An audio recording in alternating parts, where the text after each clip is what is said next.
بسم الله الرحمن الرحيم. السلام عليكم ورحمة الله وبركاته.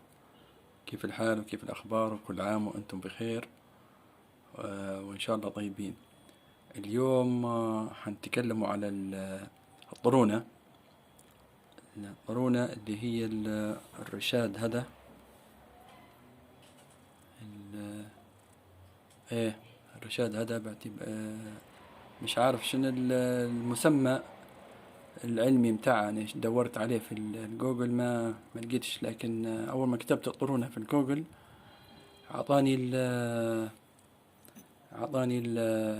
بيكربونات الصوديوم أقرب حاجة لي. على كل هي واضحة وعبارة عن حجر قلوي يدوب في المية. بمجرد أنت ما تحطه في المية وتحركه مدة ويدوب في المية ويعطي طعم قلوي، يعني طعم قابض، مادة قابضة هي.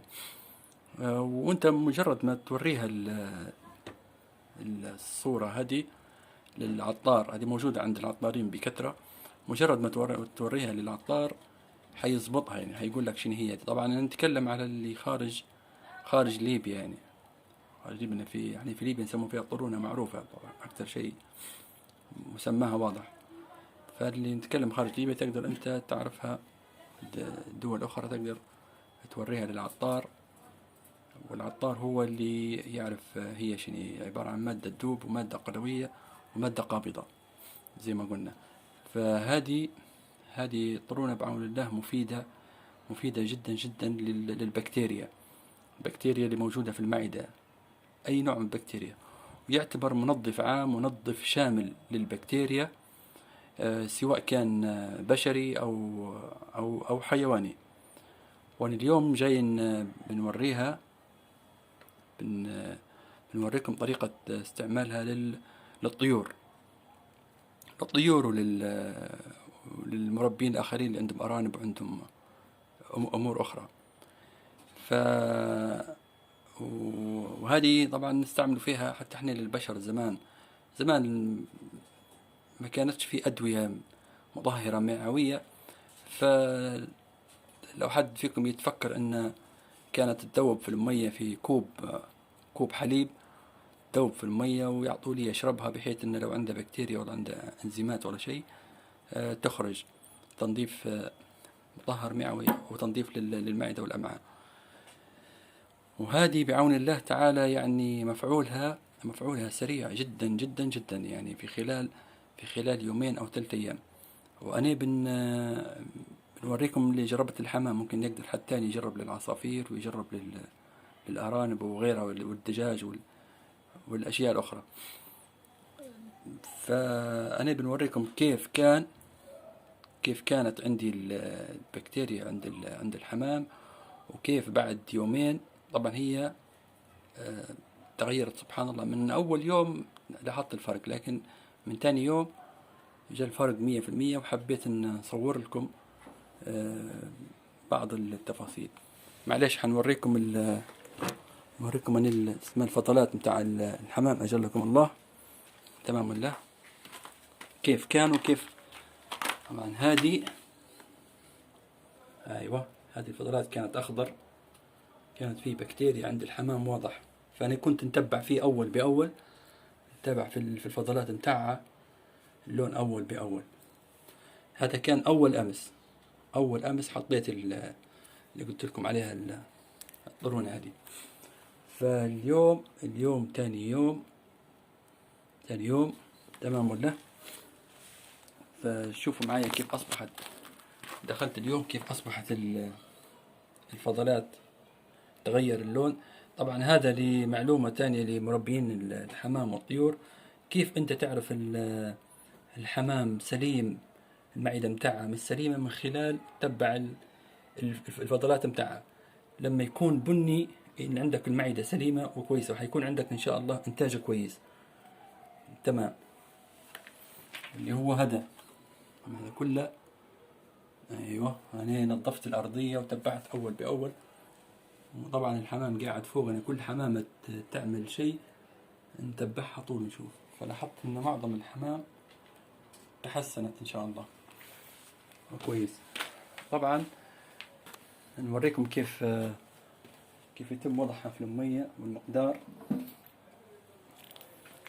نجو للمقدار. طبعا هذه هذه السكاية. تمام. أنا عندي هذه السقاية، مقدار المية فيها من 7 لتر إلى 10 لتر، من 7 لتر إلى 10 لتر. تمام. بتجي أنت بحيث تحطها في المية، تكون مقدار زي هذا هيك أو أكتر شوي، مش مشكلة، يعني ممكن 30 جرام أو أكتر. تمام. تجي تحطها في المية وتخليها لين تدوب. انت بمجرد ما تحطها،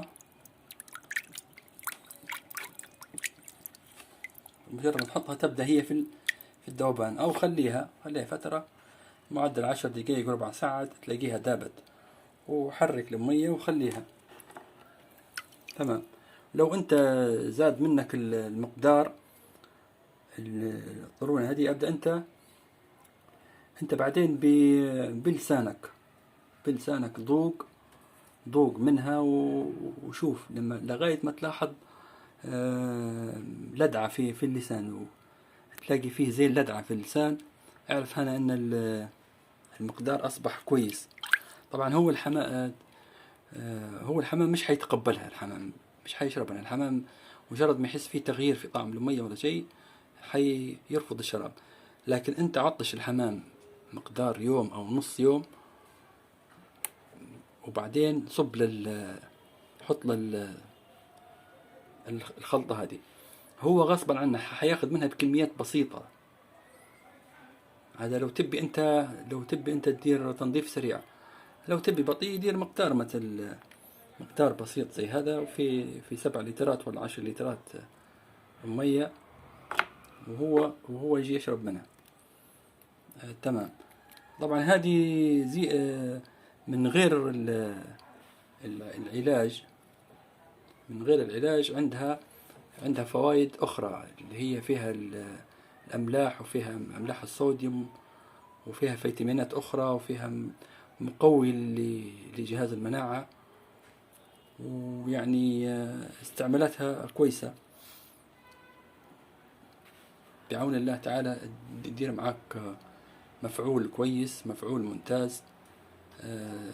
وزي ما قلت مرة أخرى، حتى للمربين التانيين اللي عندهم أرانب، وعندهم دجاج، وعندهم أشياء أخرى تنفع معهم بعون الله، تجيب نتائج 100%